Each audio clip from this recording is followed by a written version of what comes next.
Sometimes, when we are entering new rows of data or modifying an existing row, we do not know the values for one or more columns because they are unknown or unavailable. In this case, a special value is being stored for them. This special value is called a null data value, or simply null. Take note that the null value is not the same as 0 or blank space. If we would like to avoid null values in our table, we can specify a constraint called not null for each of our column. If we add this constraint, it means that our table warehouse is not going to allow values to be entered without specifying the WHID and the location. A table is a database object consisting of rows and columns that stores data for the database. For the table and column names, we should follow the following. First, it can contain a maximum of 30 characters with no blank spaces. It must begin with a letter. It can contain digits, underscore, and number sign as long as the beginning is a letter. Table names must be unique within a database. Column names must be unique within a table, and no reserved words are allowed. The following is the syntax for creating a new table, as we have seen in our previous example. In creating a new table, take note that a maximum of 1,000 columns per table can be defined. We can also have a default option for each of our columns.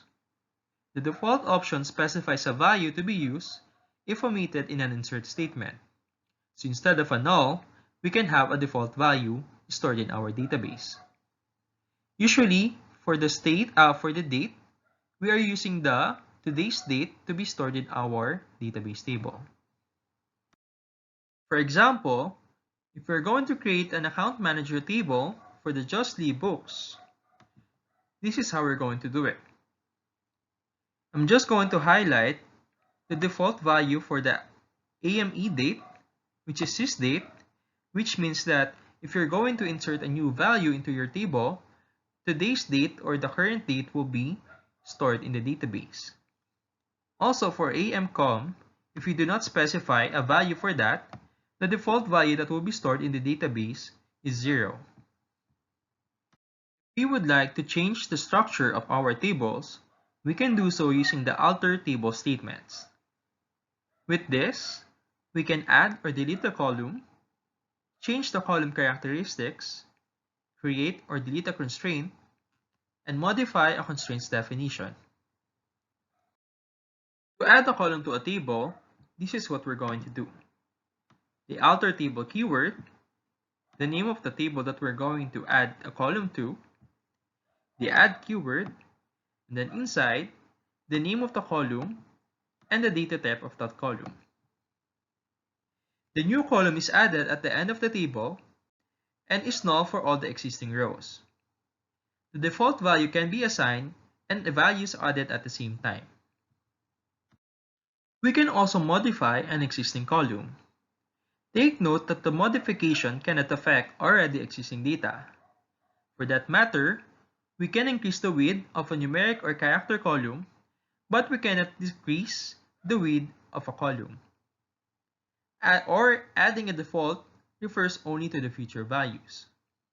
For example, if you would like to change the last name of account managers for us to accommodate up to 18 character long, this is how we're going to do it.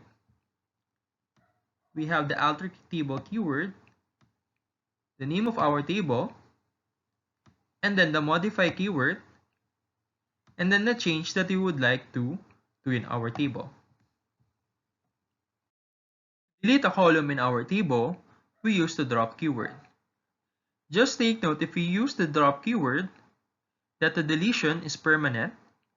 The last remaining column cannot be deleted, so we can delete as many columns as we want, and deletion that violates any constraints is not allowed. So for example, if after some discussion it was decided that the extension column is not needed, we can drop that column. And to do so, we just have the alter table keyword, the name of our table, a keyword drop column, and the name of the column that we would like to drop. Take note that if we are dropping a column from a very large table, it can be slow in performance. To avoid any loss of performance, we can prepare unwanted columns for later deletion by marking them as unused first. Take note that if we mark columns as unused, they will no longer be available and therefore cannot be accessed. To delete the unused column and to reclaim the storage space, we just use the drop unused columns clause. The following is an example of deleting a column. We specify first the columns that we would like to set to be unused, then afterwards, we drop the unused columns in our specific table. To rename tables, we have the following syntax. We use the rename keyword, the old table name, the to keyword, and then the new table name. The following is the syntax for us to be able to rename our columns. We first start with the keyword alter table, the name of our table, the rename column keyword, the old name of our column, the to keyword, and then the new name of our column. Just take a look at the example below. To delete a table in a database, we use the drop table keyword, as we have seen before.